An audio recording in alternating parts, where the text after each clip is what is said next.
আপনিও কি মাধ্যমিক পাস আর সাথে আছে আইটিআই সার্টিফিকেট এবং ডিপ্লোমা? তাহলে আপনার জন্য ভারতীয় রেল নিয়ে এলো এক সুবর্ণ সুযোগ। এলপি 2026 নোটিফিকেশন আউট হয়েছে। আগের বছর যেখানে 9,900টি পদ ছিল, সেখানে এই বছর সিট সংখ্যা বেড়ে হয়েছে 11,127টি। আপনি যদি এলপি ভ্যাকেন্সি সম্পর্কে ডিটেল জানতে চান, তাহলে ভিডিওটি স্কিপ না করে পুরোটা দেখুন। So welcome next job info চ্যানেলে, যেখানে আপনারা পেয়ে যাবেন প্রতিদিনের নিত্য নতুন আপডেট সম্পর্কে। তো বন্ধুরা, চলুন দেখে নেওয়া যাক এলপির গুরুত্বপূর্ণ আপডেট সম্পর্কে। রেলওয়ে রিক্রুটমেন্ট বোর্ডের পক্ষ থেকে সারা ভারতে ছেলেমেয়েদের জন্য নোটিশ প্রকাশ করেছে, যেটি হলো অ্যাসিস্ট্যান্ট লোকো পাইলট, অর্থাৎ আমরা যেটা জানি এলপি বলে। তো বন্ধুরা, এবার আমরা দেখে নেব ফর্ম ফিল আপ ডেট। এই ফর্ম ফিল আপ শুরু হয়েছে 15/5/2026 থেকে, এবং এই ফর্ম ফিল আপ চলবে আগামী 14/6/2026 পর্যন্ত, এবং আপনারা ফি পেমেন্ট করতে পারবেন 16/6/2026 পর্যন্ত। এবার দেখে নেওয়া যাক পোস্ট ডিটেলস সম্পর্কে। পোস্ট ডিটেলস হলো এএলপি, অর্থাৎ অ্যাসিস্ট্যান্ট লোকো পাইলট, যেখানে মোট ভ্যাকেন্সি আছে 11,127টি। এই ভ্যাকেন্সি ভারতের বিভিন্ন রেলওয়ে জোন ওয়াইজ ডিস্ট্রিবিউট করা আছে, যেটি আপনার পরবর্তী ভিডিওতে পেয়ে যাবেন। তো চলুন এবার আমরা দেখে নেব এডুকেশন কোয়ালিফিকেশন, অর্থাৎ কী কী যোগ্যতা আপনার লাগবে। আপনাকে অবশ্যই মাধ্যমিক পাস হতে হবে, সাথে আইটিআই বা ডিপ্লোমা থাকতে হবে। আপনাদের ট্রেড যদি ফিটার বা ইলেকট্রিশিয়ান বা ইনস্ট্রুমেন্ট মেকানিক হয়, তাহলে আপনারা এই ফর্মটা ফিল আপ করতে পারবেন। এছাড়াও যারা ফর্ম ফিল আপ করতে পারবেন, যদি মাধ্যমিক বা 10 পাসের সাথে 3 বছরের ডিপ্লোমা থাকে মেকানিক্যাল, ইলেকট্রিক বা ইলেকট্রিশিয়ান বা অটোমোবাইল ইঞ্জিনিয়ারিং, তাহলে তারা আবেদনযোগ্য। এই পদের জন্য বয়সগত যোগ্যতা হতে হবে সর্বনিম্ন 18 বছর এবং সর্বোচ্চ আপনার বয়স হতে হবে 30 বছর। এছাড়া এজ রিল্যাক্সেশন যেমন ছাড় পান, তারা তেমন ছাড় পাবেন।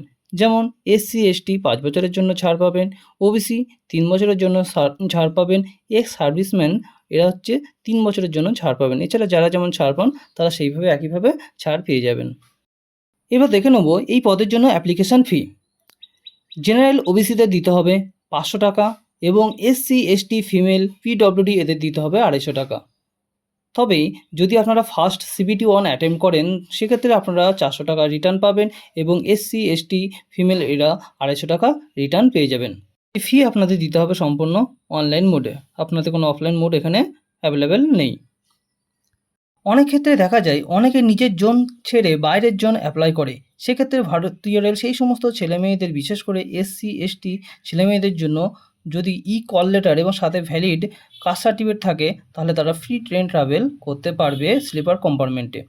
সেক্ষেত্রে ফর্ম ফিল আপের সময় তাদের কাস্ট সার্টিফিকেট আপলোড করতে হতে পারে।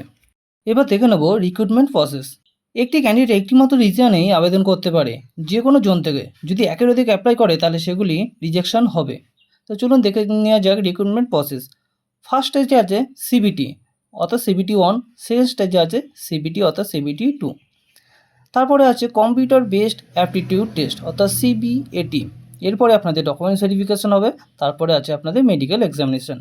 সিবিটি 1 অর্থাৎ কম্পিউটার বেসড টেস্টের মধ্যে থাকবে আপনাদের 75 নম্বরের কোশ্চেন, যেখানে প্রতিটি কোশ্চেনের মান থাকবে 1 নম্বর, এবং প্রতিটি 3টি ভুল করার জন্য 1 নম্বর কাটা যাবে। সময় থাকবে 60 মিনিট।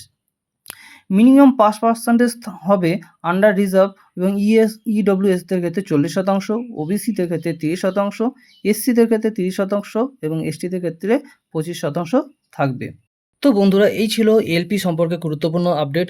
যদি আপনারা এই ধরনের নিত্য নতুন ভিডিও পেতে চান, তাহলে অবশ্যই চ্যানেলটি সাবস্ক্রাইব করে পাশে থাকা বেল আইকনটি প্রেস করে পাশে থাকবেন, এবং একটি লাইক ও শেয়ার করতে ভুলবেন না।